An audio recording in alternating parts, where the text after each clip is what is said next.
तो आज मैं फिर आ चुका हूँ रज्जाक भाई के दुकान पे और मुझे इस सैमसंग के फ्रिज को जो है बनाना है। ये इन्वर्टर फ्रिज है। इसमें जो है इसके पीसीबी में 3 टाइम ब्लिंक आ रहा था, तो इस पीसीबी को मैं निकाला हूँ और इसका 3 टाइम ब्लिंक मैं अपने जुगाड़ से सही किया हूँ और इसको सही करके मेरा 3 दिन हो गया है। लेकिन आज मैं फिर इसको चालू करके एक बार चेक करूँगा और देखूँगा कि 3 टाइम ब्लिंक वापस आना शुरू हुआ है कि नहीं हुआ है।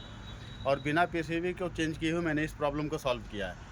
तो इसमें मुझे जो है गैस चार्जिंग करना है। आप देख सकते हैं कि यहाँ पे ये लीकेज हो गया था, पूरा ऑयली ऑयली दिख रहा होगा ये सब।